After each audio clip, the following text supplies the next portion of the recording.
Bom dia, meus amados irmãos, graça e paz. Amém? Graças a Deus por mais um domingo abençoado e glorioso na presença do nosso Senhor. Amém? Vamos meditar na palavra do Senhor, vemos aquilo que o Senhor tem para nós mais uma vez nesse domingo. Gostaria de pedir que os irmãos abram suas Bíblias no livro do profeta Jonas, capítulo 3. Jonas, capítulo 3. Hoje nós iremos ler do versículo 5 ao versículo 10. Temos feito uma série de exposições no livro do profeta Jonas. Temos tido muitas lições de como sermos cristãos melhores, né? Exemplos maravilhosos de como nós devemos ser moldados pela palavra. Jonas, capítulo 3, do 5 ao 10 diz assim: Os ninivitas creram em Deus e proclamaram um jejum, e vestiram-se de panos de saco, desde o maior até o menor. Chegou esta notícia ao rei de Nínive. Ele levantou-se do seu trono, tirou de si as vestes reais, cobriu-se de panos de saco e assentou sobre cinzas. E fez-se proclamar e divulgar em Nínive, por mandado do rei e de seus grandes, nem homem, nem animais, nem bois, nem ovelhas provem coisa alguma, nem os levem ao pasto, nem bebam água, mas sejam cobertos de panos de saco, tanto os homens quanto os animais, e clamarão fortemente a Deus, e se converterão, cada um do seu mau caminho, e da violência que há em suas mãos. Quem sabe se voltará a Deus, e se arrependerá, e se partará do furor da sua ira, de sorte que não pereçamos. E viu Deus o que fizeram, como se converteram do seu mau caminho, e Deus se arrependeu do mal que tinha dito que lhes faria, e não o fez. Senhor, nós estamos diante, Pai, da Tua santíssima e bendita palavra, Senhor. O meu desejo, mais uma vez, nesta manhã, ó Pai, é que eu venha diminuir e o Senhor venha crescer em nosso meio, Pai. Que a Tua palavra se faça presente, que é viva e eficaz e que transforma os nossos corações, ó Pai. Nos ajude a sermos moldados pela Tua palavra e não pelo emocionalismo de nosso coração, Senhor. Nos confronte e que nós possamos ser cada dia mais parecidos com o Teu Filho, que é isso que o Senhor espera que nós sejamos. Em nome de Jesus, amém. Meus amados, hoje nós iremos finalizar o capítulo 3 do livro do profeta Jonas. Nós vimos que Deus deu uma segunda chance ao profeta. O profeta não vai pregar em Nínive, ele passa por uma grande tempestade, ele é lançado ao mar, Deus manda um grande peixe, ele é engolido por aquele grande peixe, fica 3 dias e 3 noites dentro do ventre daquele grande peixe, e Deus dá uma segunda chance ao profeta, dando ele agora condições, vomitando Jonas em terra, para que agora Jonas se levante e vá à grande cidade de Nínive. Nós vimos claramente Jonas agora em condições melhores, em terra, precisa se levantar e ir a Nínive. Jonas sai de um problema para agora ir em direção a outro problema, que é justamente a pregação do Evangelho. E é interessante que a palavra do Senhor vem a Jonas uma segunda vez com a mesma mensagem. Jonas, se levante e vá pregar. E Jonas, nessa segunda vez, se levanta e vai pregar em Nínive, que é o capítulo 3, do 1 ao 4 que nós vimos. Ele se levanta, ele vai, ele obedece ao Senhor, mas a mensagem que Jonas vai proclamar é uma mensagem condenatória. Né? Jonas vai pregar aos ninivitas e a mensagem de Jonas é: em 40 dias vocês serão destruídos. Em 40 dias Deus virá com sua ira, irá exterminar vocês. Em 40 dias será pedra sobre pedra e Deus irá os matar. E Jonas, é isso que eu quero que os irmãos nunca esqueçam disso, meus irmãos. Jonas não queria que os ninivitas se salvassem. Desde o começo do livro que nós estamos estudando, Jonas não tem o sentimento para que os ninivitas se arrependam. O que Jonas quer é que Deus os mate, é uma nação inimiga. Jonas não quer que eles se salvem. Jonas obedece a Deus em ir e pregar, mas talvez esse seja o grande motivo pelo qual Jonas decide obedecer. Porque a mensagem é: em 40 dias vocês morrem. Em 40 dias Deus virá e matará todos vocês. Jonas ainda não tem os seus sentimentos tratados. Jonas ainda está com os afetos totalmente desordenados e que Deus está desde o capítulo 1 trabalhando no coração desse profeta e vai continuar trabalhando no coração desse profeta, que nós iremos ver ainda. Então Jonas precisa ser tratado pelo Senhor, mas ele ainda tem um sentimento errado, ele quer que os ninivitas morram. A mensagem de Jonas é uma mensagem de juízo, vocês irão morrer. E na mensagem de Jonas, na pregação de Jonas, não existe uma chamada ao arrependimento. A pregação da condenação, a pregação do juízo eminente é uma pregação verdadeira. É uma pregação que Deus espera que nós façamos. Mas Jonas poderia dizer, olha, Deus vai vir com vocês com juízo, mas se arrependam. Arrependam dos seus maus caminhos. Deixem de ser desobedientes a Deus. Olha o que aconteceu comigo. Eu também desobedeci ao Senhor, eu também fugi do Senhor, eu também fiz o que era errado aos olhos do Senhor, mas eu clamei a Deus e Ele teve misericórdia e me salvou. E hoje eu estou aqui. Arrependam-se.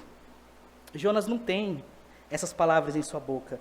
Jonas não tem misericórdia. Jonas diz, vocês vão morrer. É o que resta para vocês. Jonas é um homem que foi alvo da graça de Deus, mas não quer que os outros recebam essa graça. Jonas é alguém que recebe as bênçãos de Deus, mas não quer ser bênção na vida dos outros. Jonas é alguém que se arrependeu e encontrou o favor de Deus. E o que Jonas quer é que os ninivitas simplesmente morram. Mas graças a Deus, meus irmãos, graças a Deus, que a mensagem é muito maior que o mensageiro. Graças a Deus que a mensagem é maior do que o profeta. Porque mesmo com os sentimentos desordenados de Jonas em pregar para a Nínive, nós vamos ver Deus usando essa mensagem poderosa para transformar o coração daqueles homens. Jonas está totalmente desprovido de uma boa vontade, Jonas não dá esperança àqueles homens, e mesmo assim produz um resultado incrível que nós nunca vimos na história, algo parecido. Jonas prega e imediatamente as pessoas começam a se converter pelo poder da pregação do Evangelho. Veja o versículo 5, porque hoje nós vamos tratar a consequência da pregação. Então vimos que ele se levanta, que ele vai falar, ele tem uma mensagem condenatória. E hoje nós iremos ver a consequência dessa pregação de Jonas aos corações daqueles homens, e temos muitas lições aqui. Versículo 5 diz assim, e os ninivitas creram em Deus. 5 palavras do sermão de Jonas, uma mensagem curta, uma mensagem de condenação, uma mensagem sem escape algum para aqueles corações, oriundo de um profeta que não queria estar ali, que nem gostava daquelas pessoas, que o desejo do coração dele é que aquelas pessoas morressem. Por que eu estou afirmando isso, meus irmãos? Porque nós já vimos no capítulo 1, e nós vamos ver no capítulo 4, na semana que vem, Jonas literalmente dizendo isso, que ele não queria a salvação dos ninivitas. E mesmo assim, de um profeta que não queria estar ali, não querendo pregar aquelas pessoas, Deus converte aqueles corações pelo poder da pregação da palavra. O que converte os corações não é emocionalismo, não é simplesmente testemunhos. Se Jonas contasse o testemunho dele, não resolveria. Jonas precisa pregar a palavra, porque o que salva, o que transforma, o que fere, o que machuca, como vai dizer Hebreus capítulo 6, é a palavra. É como uma espada de 2 gumes, que entra no coração e penetra, e faz divisão entre alma e espírito, juntas e medulas, e é capaz de discernir os pensamentos e intenções do coração. É a palavra, é a palavra. E assim eles se convertem, e não existe, meus irmãos, nenhum relato na história do cristianismo, algo que chegue perto de uma conversão em massa tão grande como houve com a pregação de Jonas. Deus faz coisas grandiosas através de homens tão falhos e tão pequenos como Jonas, e assim como nós. E nós já falamos um pouco disso, de que você não precisa ser um grande professor, um PhD em teologia para você falar do Evangelho. Você precisa se dispor, se levantar com a mensagem da palavra, não falando de si, mas pautado nas Escrituras, e pregar o Evangelho. E pessoas se arrependerão, se converterão dos seus maus caminhos, não porque você disse, mas porque a palavra os feriu. E isso é um milagre impressionante, meus irmãos. Quando nós vemos em Atos, em Pentecostes, na pregação de Pedro, que 3.000 pessoas se convertem, e nós falamos, meu Deus, que coisa maravilhosa. 3.000 pessoas não é nada perto de Nínive. Nínive tinha 120.000 pessoas. É muita gente, meus irmãos, que com a pregação do profeta se arrependeram. As pessoas olham para o livro do profeta Jonas e ficam especulando sobre o grande peixe, sobre como que pode um homem ficar 3 dias no coração, no ventre de um grande peixe. Isso é um milagre, realmente, nós sabemos disso. Mas um milagre muito mais interessante, muito mais impressionante do que um homem ficar dentro do ventre do grande peixe, é 120.000 pessoas crerem na pregação do Evangelho e se arrependerem. Isso é impressionante, meus irmãos. E eles creram de verdade. Você pode dizer assim, será que creram mesmo, né? A gente é incrédulo, né? A gente tem um coração muito caído.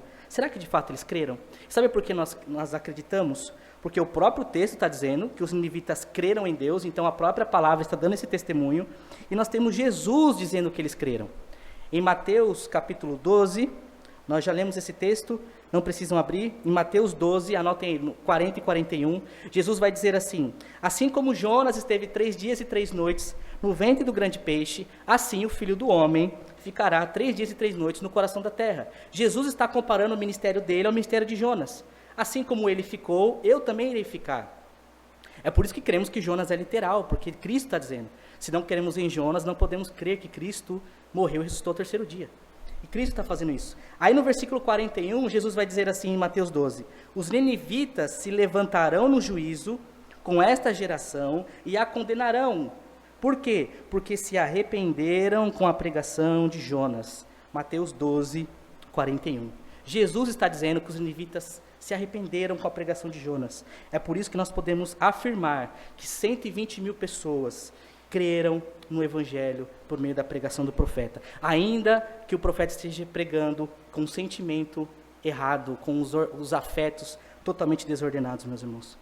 Quando a igreja brasileira entender que o que Deus espera não é barulho, não é emocionalismo, não são profecias de si mesmos, e é a pregação do Evangelho, nós teremos muito mais convertidos do que convencidos. Teremos muito mais convertidos do que emocionados. O grande problema é que as pessoas veem a fé emocionadas por aquilo que ouviram e não ouviram a palavra, e a palavra que transforma, ela é a única capaz de mudar os nossos corações. E eles creram, acompanhe comigo, ainda no versículo 5 vai dizer que existe um efeito disso. Eles creram e eles proclamam um jejum. E eles se vestem de panos de saco, desde o maior até o menor.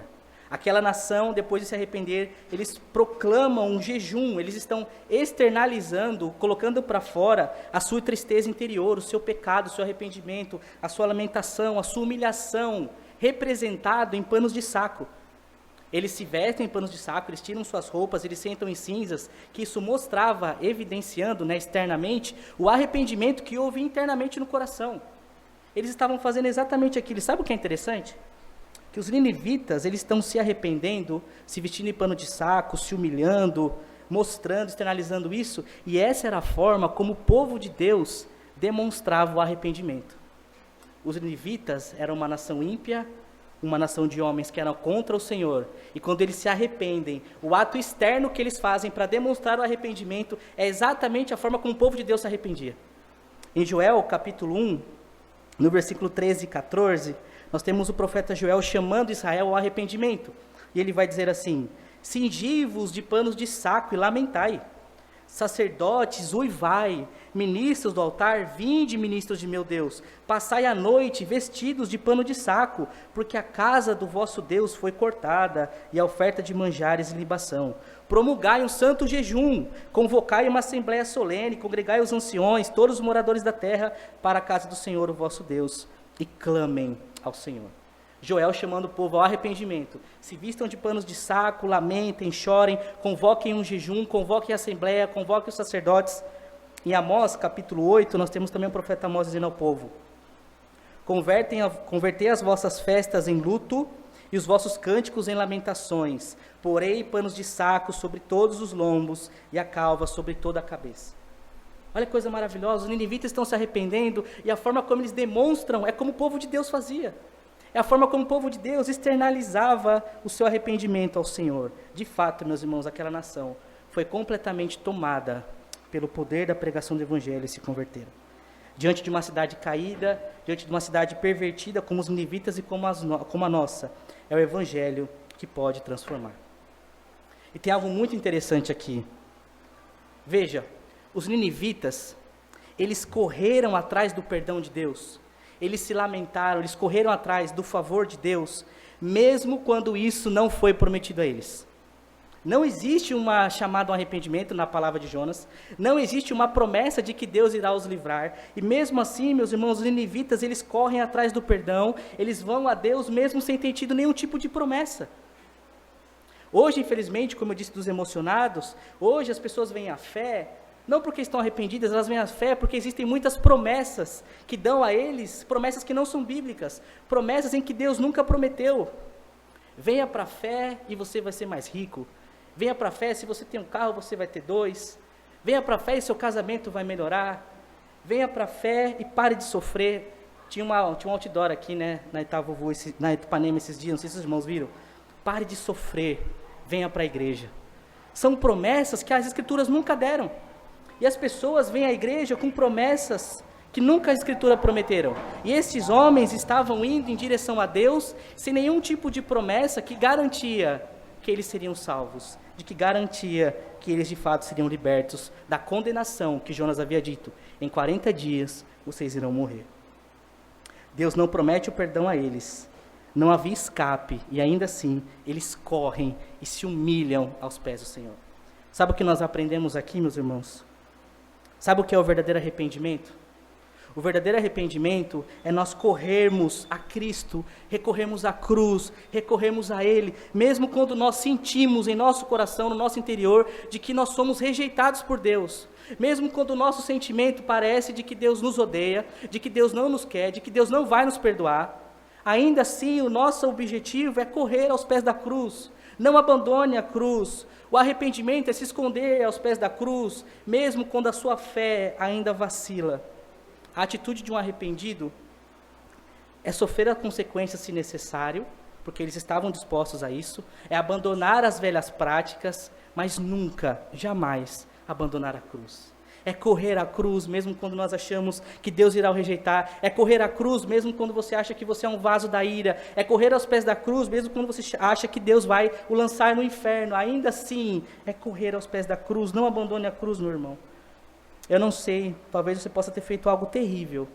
Isso está te acusando e você acha que Deus vai o punir por isso, que Deus vai o castigar por isso, de que Deus não ama mais por conta disso. Deus não é condicionado às nossas circunstâncias, aos nossos pecados. Os nossos pecados foram pagos na cruz. Ainda que o nosso sentimento nos engane, meus irmãos, corram à cruz, corram à cruz. Mesmo quando você acha que você não é do povo de Deus, mesmo que você acha que está sendo predestinado ao inferno, mesmo que você ache que é um vaso da ira, corra aos pés da cruz. Satanás quer que você desista. O que Satanás quer é colocar na sua mente de que Deus te odeia mesmo. O que ele quer colocar na sua mente é que você desista. Olha para você, como você tem coragem de dizer que você é crente? Olha o que você fez, olha o que você pensa, olha a forma como você agiu. O que ele quer fazer é você acreditar que Deus não ama mais. Mas veja, aqueles homens, eles correm para a cruz, independente do que eles estão sentindo, e eles clamam a Deus por misericórdia, por perdão. E assim, nós sabemos pela fé que aqueles que correm a Cristo jamais serão lançados fora. Aqueles em que estão nos pés da cruz, independente das circunstâncias, aqueles que se voltam a Cristo, que correm em direção a Ele, são aqueles que de fato Deus perdoa. Nós encontramos graça, misericórdia e perdão, porque o sacrifício de Cristo não está condicionado aos nossos pecados, irmãos. A nossa salvação não está condicionada ao que nós fazemos ou deixamos de fazer. A nossa salvação está alicerçada no sacrifício de Cristo. Jesus vai dizer: eu lhes dou a vida eterna, eles não hão de perecer. Aqueles a quem o Pai deu a mim, eu jamais os lançarei fora. Lembre-se, aquele que achou graça diante de Deus, não foi aquele que chegou no templo dizendo: ó Deus, te dou graças, porque eu não sou como estes roubadores, eu não sou como esses injustos, como esses idólatras, eu não sou como este publicano. Texto de Lucas 18. Eu não sou como eles. E o texto vai dizer no versículo 14 que daqueles dois, um foi embora justificado para sua casa. E aquele que foi embora justificado era aquele que não conseguia olhar para o céu.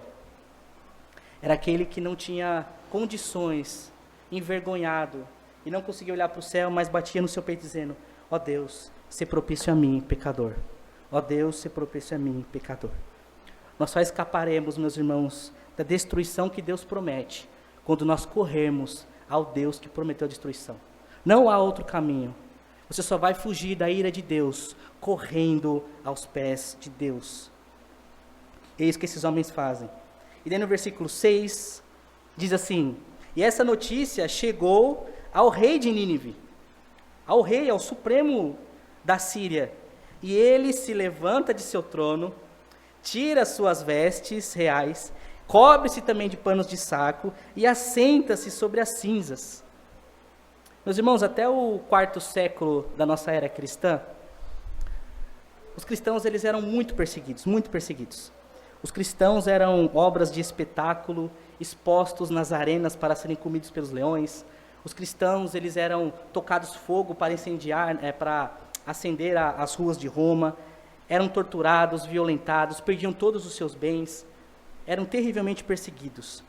Mas no ano de 312 mais ou menos, surge um homem na nossa história chamado Constantino, os irmãos já devem ter ouvido falar.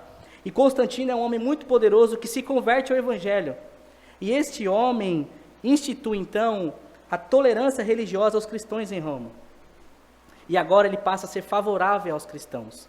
E aqueles cristãos que morriam, sinônimo de cristianismo até o 4º século, era sinônimo de perseguição, de morte, de perder família, de perder bens. E a partir do 4º século, agora ser um cristão era sinônimo de que alguém, que vocês poderiam cultuar a Deus. E daí que nós começamos a ver as igrejas aparecendo. As igrejas se reunindo em lugares públicos para pregar o evangelho sem morrerem por isso. Ali no ano de 300 mais ou menos. E veja, por que eu estou dizendo isso, meus irmãos? Veja como pode ser benéfico para uma nação quando uma autoridade se converte. Salmos 33:12 vai dizer: feliz é a nação cujo Senhor é o Deus. A pregação de Jonas chega ao mais alto escalão de Nínive, ao rei, chega até ele, a mensagem de Jonas vai lá, a gente não sabemos se foi o próprio Jonas que falou a ele, ou se foi o próprio efeito da pregação do evangelho naquela cidade, naquela nação, mas acontece, o texto não está preocupado em dizer, nós não precisamos saber como foi a forma que o rei ficou sabendo, nós nem temos o nome desse rei, mas um homem extremamente poderoso, e o que interessa para nós, meus irmãos, é que esse rei se dobra ao Senhor. O homem mais temível que nós tínhamos naquela época, a cidade mais terrível que existia naquela época, que era a Síria ali, os ninivitas, ele se levanta de seu trono, faz igual aos eles, tira suas vestes reais, se cobre de panos de saco. O rei, assim como o povo, estava mostrando sinais externos do seu arrependimento, mostrando que ele de fato ali estava crendo no Deus de Jeová, no Deus que Jonas havia pregado. Nós vemos no próprio rei as marcas de um verdadeiro arrependimento. E aqui, meus irmãos, eu quero fazer uma pergunta para os irmãos, porque cabe muito dentro do contexto desse sermão. Qual foi a última vez que nós oramos pela nossa nação? Qual foi a última vez que nós oramos para que Deus tenha misericórdia do nosso país? Qual foi a última vez que nós oramos para que o evangelho alcance, o verdadeiro evangelho, alcance o nosso presidente da República? Qual foi, meus irmãos, a última vez? Nós, como nação, temos o dever de pregar o evangelho. Se nós não temos condições de chegar aos altos escalões, nós devemos, pelo menos como nação santa, como povo de Deus, orar pela conversão dos reis, dos magistrados, dos grandes que estão em autoestima no nosso país. Em 1 Timóteo, no capítulo 2, Paulo vai dizer à igreja a orar às autoridades.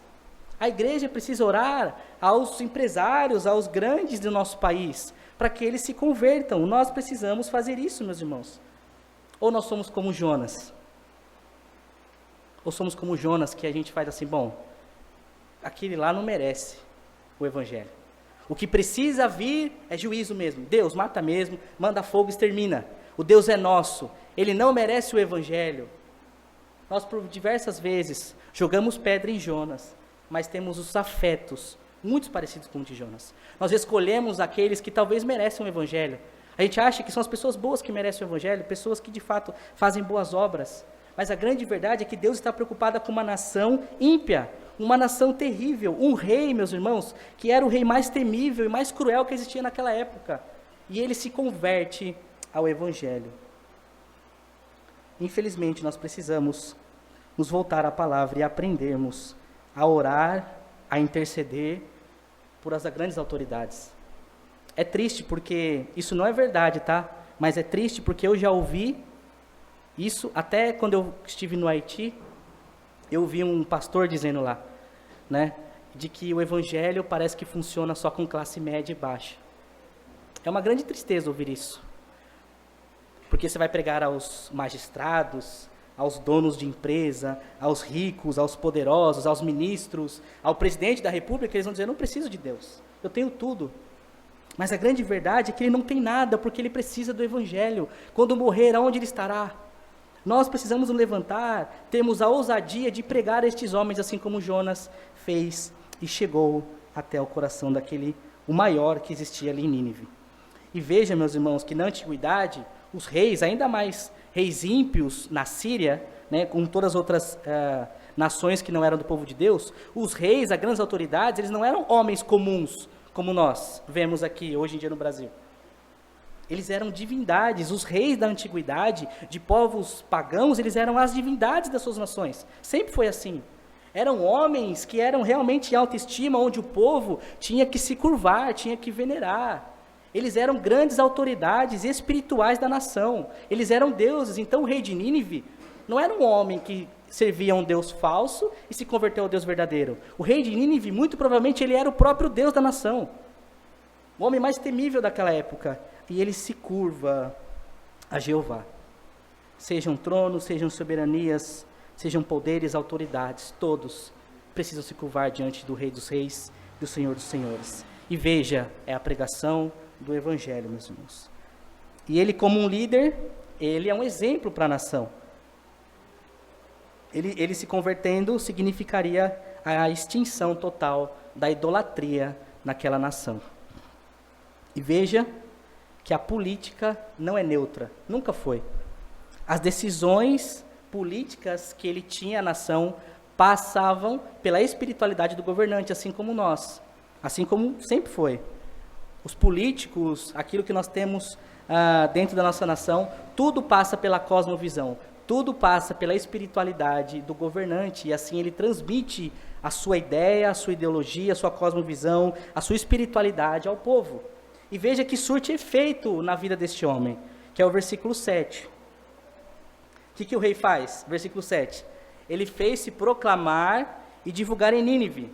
Então ele faz um mandato. Por mandato do rei e de seus grandes, nem homem, nem animais, nem bois, nem ovelhas provem coisa alguma, nem o levem ao pasto, nem bebam água. Veja, meus irmãos, como os decretos, a espiritualidade do governante, a sua cosmovisão influencia na sua política, no seu mandato. E daí nós temos aqui um decreto nacional de jejum que o rei mandou aquele povo fazer. Nós podemos ler isso hoje e achar um pouco estranho, né? Um rei fazer um mandato para que toda a nação jejue, né? Um mandato nacional ali de jejum. Mas é porque, meus irmãos, a forma como nós temos hoje de religião e Estado serem coisas separadas e distintas, né? Isso é muito da fruto da reforma, né? Mas antigamente, na antiguidade, a religião e a política elas eram extremamente ligadas, sempre foi. Os reis, eles ditavam como era a espiritualidade do povo. Nós temos isso até dentro do povo de Israel, né? Os reis não podiam fazer serviços sacerdotais, como oferecer sacrifícios, mas a espiritualidade dos reis ditava a forma como a nação vivia. Então, quando nós tínhamos reis bons, a nação de Israel avançava, ganhava território, ganhava guerra, era uma bênção, Deus derramava a sua bênção sobre eles. Mas quando a própria nação de Israel tinha reis maus, a nação perdia a guerra, Deus se irava, vinha juízo, vinha pragas, vinha um monte de coisa, e daí Deus levantava os profetas. É isso o Antigo Testamento, né? Levantava os profetas, se arrependam dos seus maus caminhos, se voltem ao Senhor e Deus terá misericórdia. E daí eles se arrependiam, vinham reis bons e assim Israel continuava o seu caminho. E aqui, meus irmãos, de fato, hoje nós não temos líderes civis que são representantes diretos da fé de seu povo. Hoje é totalmente separado isso. Isso é uma descontinuidade do Antigo Testamento. Mas existem claramente aqui coisas maravilhosas que podemos aprender de continuidade com essa fala desse rei. E os dois elementos de continuidade que nós temos é sobre a chamada ao arrependimento e ao jejum. E eu quero falar um pouco disso com os irmãos. Infelizmente, nós como cristãos, nós perdemos a prática do jejum. É claramente notório isso, de que 100 anos mais ou menos para cá, a igreja brasileira, pelo menos é no contexto que nós estamos, perdeu completamente a prática do jejum. E a prática do jejum é uma prática que Deus mandou a igreja fazer. Assim como Deus comissiona Jonas a um chamado, a um propósito, Deus comissiona a sua igreja a chamados e a propósitos. E a igreja precisa se levantar e obedecer. E um desses grandes mandamentos, desses comissionamentos que Deus deixou à igreja, é a chamada ao arrependimento e ao jejum. E nós falhamos quando nós não jejuamos. Nós falhamos como nação, nós falhamos como igreja, nós falhamos como cristãos, quando nós abandonamos essa prática que Deus disse: se levante e faça. O jejum, que eu quero comentar um pouco com os irmãos aqui, que é a oportunidade que eu tenho, que o texto me permite sobre falar de jejum. O jejum, meus irmãos, é sobre nós abstermos de alimentos que de fato nós precisamos para a nossa vida, mortificar a nossa carne para alimentar o nosso espírito. O jejum, ele é feito em momentos de quebrantamento, momentos em que de fato estamos arrependidos do nosso pecado. Os jejuns são feitos em momentos de grandes decisões que precisam ser tomadas. A igreja deve orar e jejuar. E sempre, sempre quando você vai ver jejum nas Escrituras, ele sempre está atrelado à oração. Nós oramos e nós jejuamos. Nós oramos e nós jejuamos. Tanto é, meus irmãos, que em Mateus, isso já na Nova Aliança, que eu quero ler alguns textos com os irmãos aqui, em Mateus capítulo 4, nós temos o próprio Cristo jejuando. Ele é levado ao deserto para ser tentado e Jesus jejua por 40 dias e 40 noites, o texto vai dizer. Jesus era alguém que jejuava. No livro de Lucas, no capítulo 5, os fariseus chegam para Jesus e dizem assim: Jesus, os discípulos de João Batista, eles jejuam, mas os seus vivem comendo e bebendo. Eles não jejuam, eles comem e bebem, né? Lucas 5. E daí Jesus se vira para aqueles fariseus e diz assim: podes os convidados para o casamento jejuar enquanto está com eles o noivo? Dias virão em que o noivo lhes será tirado, então eles hão de jejuar. Eles não jejuavam, os 12 ali com Jesus, porque eles estavam com o noivo. Mas a partir do momento que o noivo foi retirado, a partir do momento que o noivo subiu aos céus, é esperado que todo crente jejua. Tanto é que os discípulos de João Batista já jejuavam. É uma prática que vem desde o Antigo Testamento, que Deus ordenou, e que se estende, que continua para o Novo Testamento. Em Atos, capítulo 14, nós temos o Senhor, pegando Paulo ali, promovendo presbíteros, e eles escolhem presbíteros por meio do jejum e da oração. Em Atos, capítulo 13, quando eles estão jejuando e orando, o Espírito diz para separar Paulo e Barnabé para a missão, por meio do jejum e por meio da oração, meus irmãos. E daí nós temos um texto de Mateus, capítulo 6, onde Jesus vai dizer assim, Mateus 6, do 16 ao 18, diz assim: quando jejuardes, não vos mostreis contristados como os hipócritas. Veja, essa palavra aqui, quando jejuardes, é a mesma ideia de 1 Coríntios, quando nós nos reunimos para comer. Quando cearem, quando vierem à mesa, esperem uns pelos outros. E a ceia nós não fazemos periodicamente, nós não fazemos sempre. Já não é esperado que a igreja ceie. A mesma coisa, quando vocês jejuarem, quando vocês fazerem, então já é uma prática esperada dos cristãos, meus irmãos. Não vos mostreis contristados como os hipócritas. Por quê? Porque eles desfiguram o rosto e para parecer aos homens que jejuam. Em verdade vos digo que eles já receberam a recompensa. Tu, porém, quando jejuardes, unge a cabeça e lava o rosto, com o fim de não parecer aos homens que jejuam, e sim ao teu Pai em secreto. E teu Pai que te vê em secreto te recompensará. A prática do jejum é uma prática já esperada pela igreja e nós falhamos quando não fazemos. Mas quando nós jejuamos, não devemos fazer como os hipócritas, parecer que estamos jejuando para fingir uma falsa espiritualidade, para mostrar que eu sou mais espiritual do que os outros. Eles não lavam o rosto, eles, para parecer aos homens que eles estão jejuando. Eu estou tão abatido porque eu estou em jejum, meu irmão. Para mostrar que é mais crente, para mostrar que é mais espiritual. E Jesus está dizendo, não faça isso, lava seu rosto. Não mostre aos homens que você está alimentando o seu espírito, porque os homens, aqueles que mostram aos homens, já ganharam sua recompensa. O que importa é nós fazermos para que o Senhor nos revigore. O jejum renova a nossa alma, revigora a nossa alma, nos santifica. O jejum deve ser feito, meus irmãos, em momentos que nós precisamos de mais espiritualidade, de mais santidade, de mais piedade, em momentos de calamidade, em momentos de necessidade. No livro de Esther, no capítulo 4, eles recebem uma notícia. O rei irá matar todos os judeus.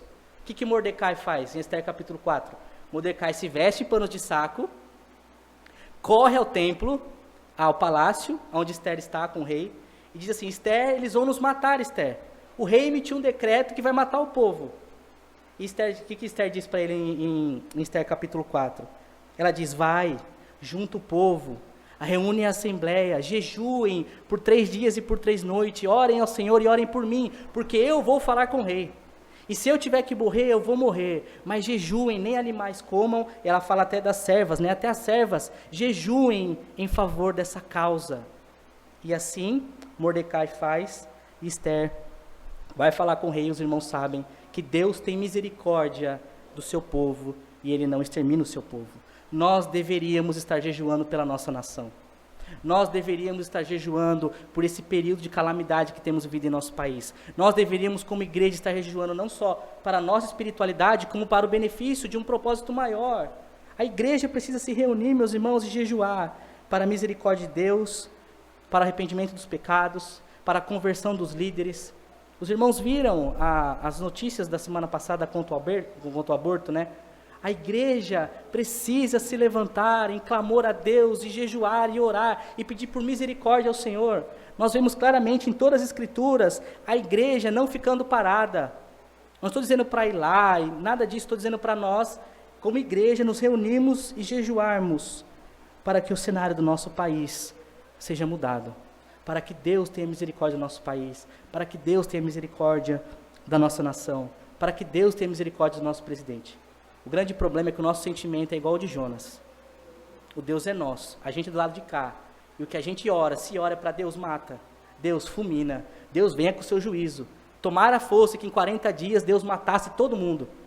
O desejo do meu coração é que todos que estão lá, que pervertem o evangelho, morram. E veja que a cidade de Nínive, que era uma cidade muito pior do que nós temos. O rei de Nínive é muito pior do que nós temos hoje em nosso país. Era uma cidade importante para Deus. E Deus estava preocupado em salvar aquele povo. Aí no versículo 8 ele vai dizer, então ele emite o decreto, e aí ele vai dizer: e sejam cobertos de panos de saco, tanto os homens como os animais. E o que eles vão fazer? Eles clamarão fortemente a Deus, e irão se converter, cada um do seu mau caminho e da violência que há em suas mãos. Aqui o próprio rei dizendo isso. Aqui nesse versículo nós temos os 2 tipos de violência, né? Aqueles homens deveriam abandonar as violências de suas mãos, a violência que eles tinham, porque a violência que eles tinham estavam atraindo a violência de Deus sobre eles. Deus iria os matar caso eles não se arrependessem. Eles precisavam reconhecer que a vida deles, que eles estavam vivendo, era em oposição ao Senhor, e que eles precisavam abandonar a violência, abandonar os seus maus caminhos, abandonar os seus pecados, deixar para fora, deixar de lado tudo aquilo que eles viviam, se converter ao Senhor, clamar fortemente por misericórdia, por perdão, por graça, porque se eles não abandonassem as suas violências, a violência de Deus estava muito próxima daquela nação. E agora, meus irmãos, nós temos homens violentos, que se afastam pelo poder da pregação do Evangelho. Nós aprendemos aqui, eu não sou daqueles que acredita de que a nação, o país, o mundo vai só melhorar daqui para frente, né? Mas claramente nós vemos que quando nós anunciamos o Evangelho, quando nós proclamamos o verdadeiro Evangelho, quando nós pregamos as boas novas do Evangelho, existe, meus irmãos, arrependimento, existe conversão, e as pessoas abandonam os seus maus caminhos, as pessoas deixam as suas práticas mundanas, as pessoas abandonam a vida do passado e passam sim a ser pessoas mais parecidas com Cristo, e isso influencia na sociedade, isso influencia no meio em que nós vivemos. Como é maravilhoso, meus irmãos, ver testemunhos de pessoas que não criam no Cristo, não criam no Evangelho, e após ouvirem a pregação do Evangelho, ver claramente em suas vidas práticas que faziam antigamente, que hoje já não fazem mais, que abandonaram, que largaram a violência, que largaram os maus tratos, para que hoje sejam mais parecidos com Cristo.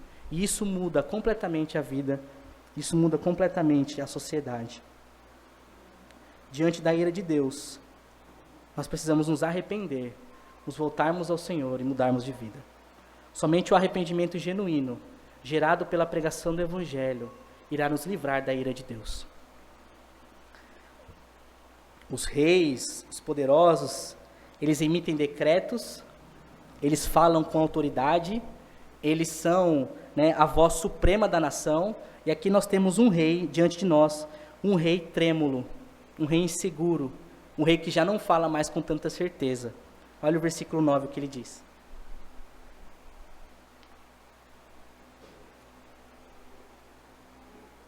Esse rei vai dizer, quem sabe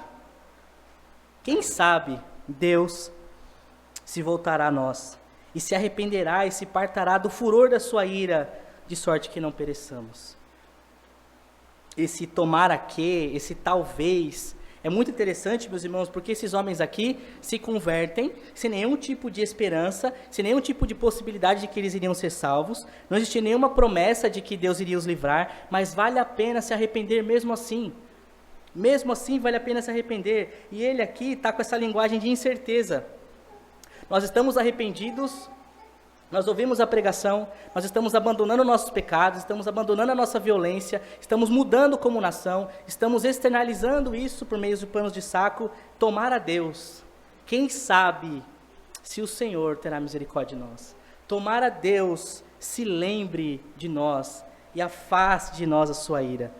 Isso aqui é maravilhoso, meus irmãos, porque eles aqui, de fato, não tinham certeza de nada, eles estão inseguros, mas nós agora, do lado de cada história, diante do plano completo da redenção que temos, com as escrituras fechadas, sabendo todo o plano perfeito de Cristo e o plano de Deus na eternidade em salvar a humanidade, nós agora não precisamos mais ter uma linguagem de insegurança. Nós não temos mais uma linguagem de segurança porque sabemos que o sacrifício de Cristo foi perfeito. Sabemos que o sacrifício de Cristo é tudo o que precisávamos. E agora nós temos certeza, segurança, porque não temos mais um decreto de um homem. Temos o decreto do próprio Deus, o Criador dos céus e do universo, que criou tudo com o poder da sua palavra e que por meio de Cristo concede a nós a certeza da salvação. A certeza que se estamos em Cristo, a certeza de que se estamos no sacrifício de Cristo, jamais seremos lançados fora, meus irmãos. Deus não fica apagando e escrevendo o seu nome no livro da vida. O livro da vida foi escrito uma vez, antes da fundação do mundo, Salmo 139. E nós estamos lá, meus irmãos, e isso nos dá segurança, isso nos dá certeza de que Cristo fez tudo por nós. Esses homens não tinham isso. Esses homens lá atrás falavam, quem sabe Deus vai ter misericórdia de nós. Mas hoje nós temos a certeza que nós jamais seremos lançados fora.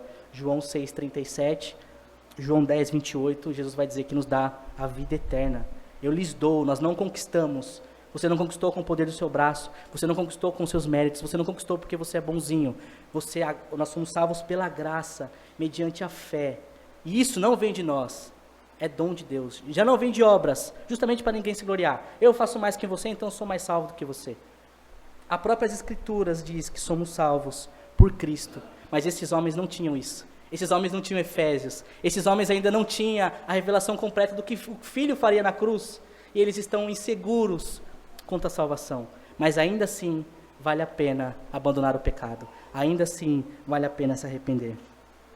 E veja que ainda que uma fé fraca destes homens, ainda que uma fé de incertezas, ainda que uma fé ingênua, é uma fé genuína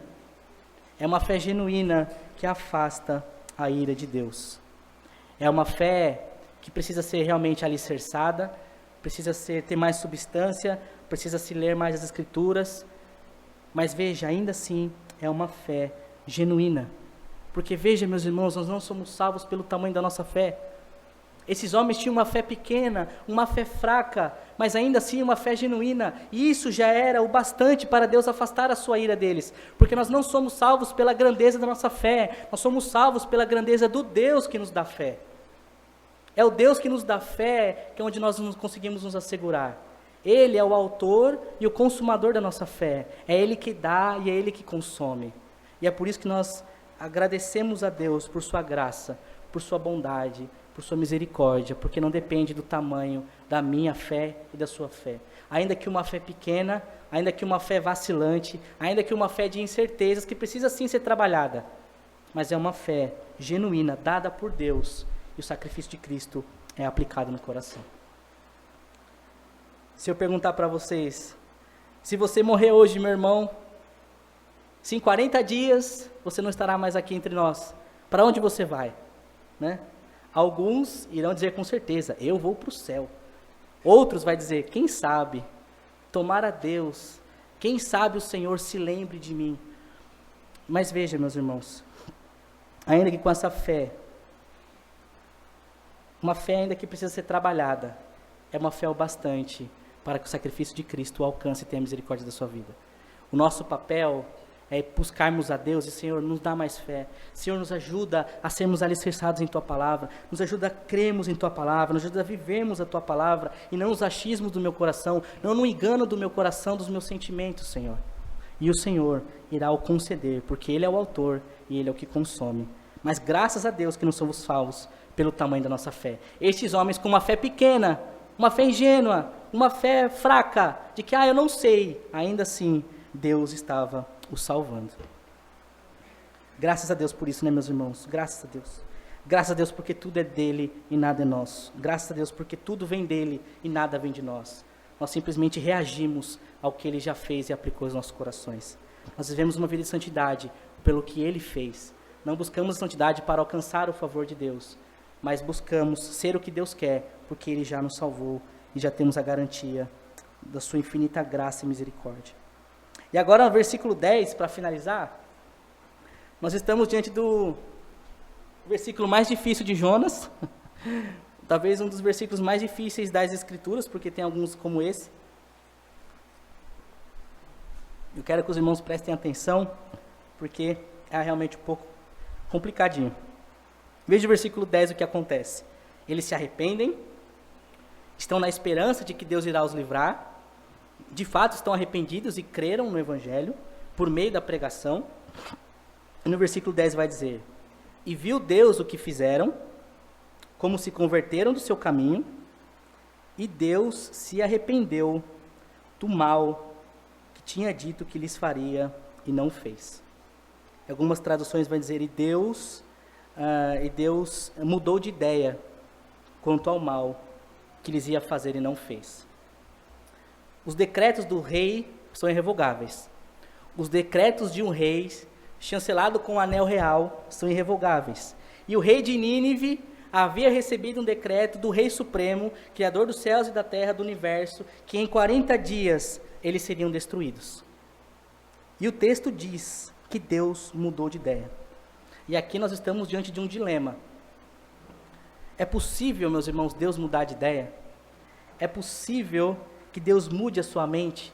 É possível que Deus seja pego de surpresa por algum comportamento humano e ele precise de alguma forma voltar atrás? E a resposta para essas perguntas é obviamente que não. Deus é eterno, santo, puro, justo. No próprio livro de Jonas nós vemos um Deus soberano que não trabalha com plano B. Jonas tenta se matar quando ele é jogado no oceano. Jonas quer morrer, porque Deus irá parar de o perseguir dentro daquela tempestade. Mas os planos de Deus para Jonas era, você não vai morrer, Jonas. Os meus planos para você é para ir para Nínive. E os planos de Deus não podem ser frustrados. Deus não é um Deus frágil, Deus é imutável, Deus é fixo. Deus determina as suas coisas desde a eternidade passada e não há nada que possa mudar os pensamentos de Deus. Então, como lidamos com esse dilema? Nós poderíamos, meus irmãos, passar horas aqui falando sobre isso, mas eu quero ser objetivo com os irmãos e aplicar isso ao coração dos irmãos, porque eu sei que isso pode surgir em algumas outras ocasiões. Aqui nós estamos, meus irmãos, diante de um termo das Escrituras, da teologia, que nós chamamos de antropopatia. O que significa isso? A antropopatia é a atribuição de sentimentos humanos em Deus para que nós possamos o compreender. Quando você estudar a antropopatia, ela vai estar ligada ao antropoformismo, que é a atribuição de formas humanas em Deus, para que nós também possamos compreendê-lo. Porque Deus transcende toda a criação. Em Isaías, nós vamos ver a própria Trindade falando, a quem nós nos compararemos para que nós sejamos compreendidos.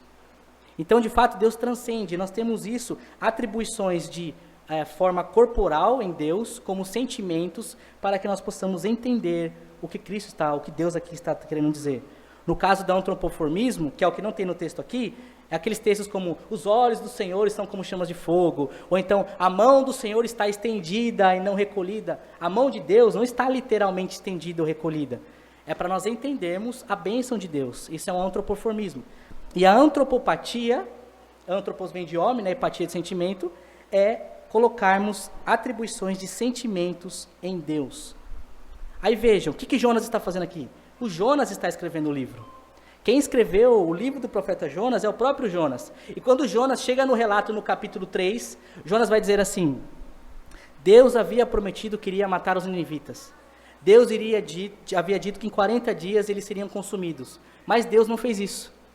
Deus mudou de ideia. Deus se arrependeu do mal que queria fazer com eles e não fez. E aqui, meus irmãos, eu quero que os irmãos prestem atenção, porque é muito interessante. Nós temos nas Escrituras, claramente, dois tipos de promessas. As promessas incondicionais de Deus. Aquelas promessas e os decretos de Deus que Deus fez antes da eternidade, que nada vai mudar, absolutamente nada. Deus está levando a história para um caminho, o mundo para um propósito, e tudo que Deus decretou vai acontecer, independente das circunstâncias, independente de quem quer ou de quem não quer. Deus tem um propósito, um decreto imutável, incondicional, que vai acontecer. Só que dentro desse plano maior, redentivo de Cristo, de Deus Pai Todo-Poderoso, existem algumas promessas nas Escrituras que nós chamamos de promessas bilaterais entre Deus e os homens. São promessas condicionais aos homens, de que os homens precisam responder ao chamado de Deus e assim, sendo bilateral, Deus age com juízo ou age com misericórdia.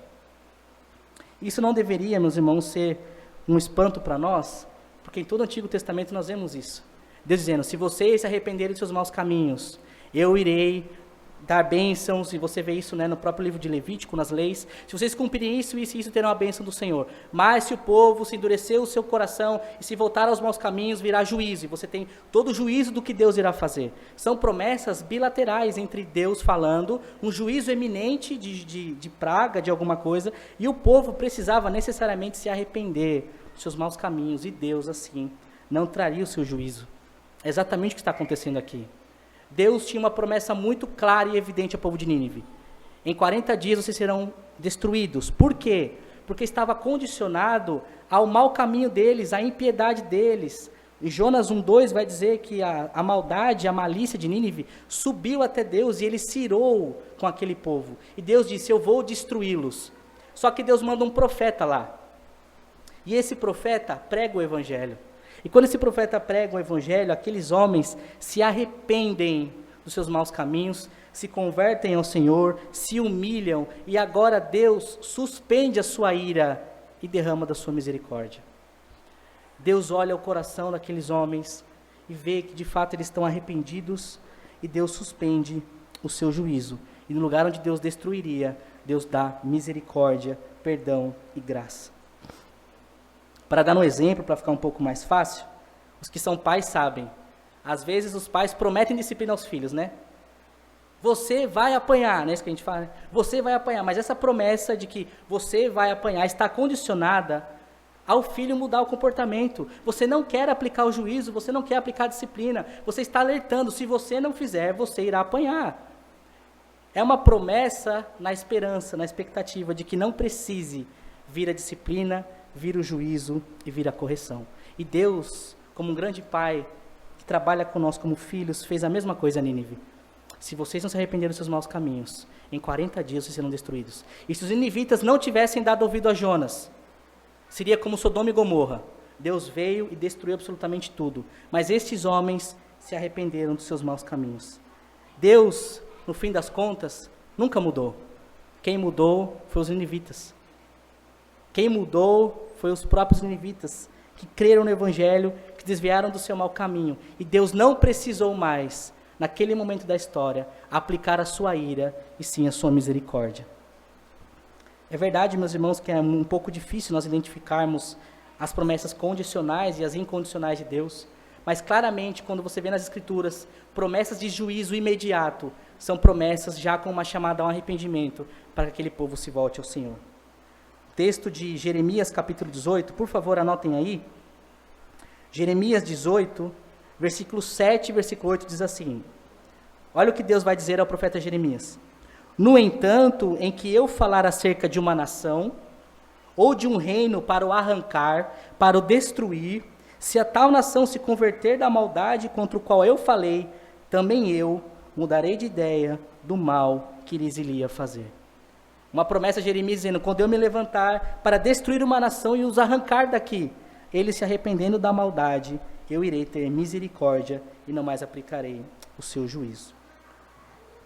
No fim, meus irmãos, são os próprios ninivitas que mudam pela pregação do Evangelho. E Deus, a maldade que ia fazer aqueles homens, tarda, recua, tira a sua ira e demonstra sua misericórdia diante do perdão que estava em seus olhos. Meus amados, a humildade de Deus nos constrange. A humildade de Deus nos constrange. Nós temos e servimos um Deus que é humilde. Nós somos orgulhosos. Nós somos aqueles tipos de homens que nunca voltamos atrás com a nossa palavra. Somos aqueles que escrevemos em pedras e dizemos assim, se eu disse, vai acontecer. Não tem mais jeito. Se eu disse que é A, e eu não mudo de ideia. Às vezes a pessoa fala uma besteira e para sustentar a besteira, ela continua sustentando a besteira, mas só pelo orgulho de não voltar atrás. Só pelo orgulho de não dizer, eu errei, eu mudei de ideia. Não era isso que eu queria dizer. Nós somos orgulhosos, mas nós temos um Deus que não se envergonha de parecer que mudou de ideia mesmo não mudando, aos homens pecadores como nós. Deus é imutável, mas diante do perdão, diante da conversão, do verdadeiro arrependimento, Deus derrama da sua misericórdia. Isso é maravilhoso, meus irmãos. E eu quero aqui, para finalizar, trazer só apenas algumas considerações finais desse texto. E tudo o que nós vimos aqui, meus irmãos, o que fica claro para nós é que a mensagem e o papel da igreja é proclamar o Evangelho. Nós precisamos nos levantar e pregar o Evangelho. Ainda que o Evangelho seja duro, ainda que nós, como porta-vozes do Evangelho, estremeçamos diante da mensagem do Evangelho, nós precisamos nos levantar e pregar o Evangelho. A pergunta deve ser não o que os homens querem ouvir. Não é sobre o que as pessoas precisam ouvir, é sobre o que Deus quer falar por meio da sua palavra para transformar os corações. Porque somente a pregação do Evangelho vai gerar o verdadeiro arrependimento. Se não for o verdadeiro Evangelho, é emocionalismo. Se não for o verdadeiro Evangelho, é remorso, não é de verdadeiro arrependimento. O abandono de fato do pecado e a fuga para Deus. O arrependimento ele pode ser individual, mas o arrependimento também pode ser coletivo. É o que nós vemos aqui na nação de Nínive. Deus está preocupado com os nossos pecados individuais, mas Deus também está preocupado com os nossos pecados como nação. Deus está preocupado com os nossos pecados como igreja. Existem pecados que a igreja, o coletivo comete, e Deus está irado, e Deus está irado com os pecados coletivos da igreja. Nós precisamos nos levantar e nos arrependermos como indivíduos, e também nos arrependermos como coletivo, como igreja. É nós nos reunirmos como povo de Deus e clamarmos ao Senhor por misericórdia, por perdão, por graça. Nós precisamos, como indivíduos, jejuarmos. Nós precisamos, como comunidade, jejuarmos, meus irmãos. Nós precisamos nos levantar em períodos de calamidade, como estamos vivendo, em santificação, em quebrantamento e, de fato, jejuarmos juntos. Quanto tempo faz que você não jejua?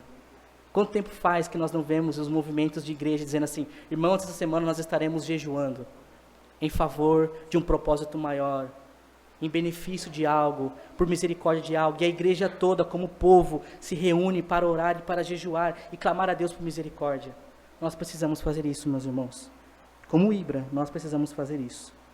Há momentos que nós devemos conclamar a congregação, a Assembleia dos Santos e jejuarmos juntos, como igreja, como coletivo. Porque o cristianismo não veio para que vivamos ele simplesmente no individualismo.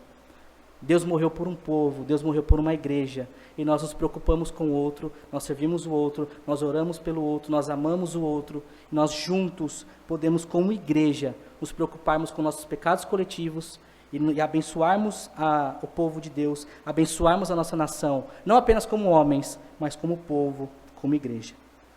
Quanto a nós, como diz a minha esposa para minha filha, né? Quanto ao seu coração, quanto ao seu jardim, arrependa-se dos seus maus caminhos. Se volte ao Senhor. Não importa o que você fez, corra à cruz, corra a Cristo, e lá você encontrará perdão, graça, misericórdia. O juízo de Deus é suspenso quando nós nos arrependemos, quando nós voltamos ao Senhor. Busque ao Senhor enquanto se pode achar.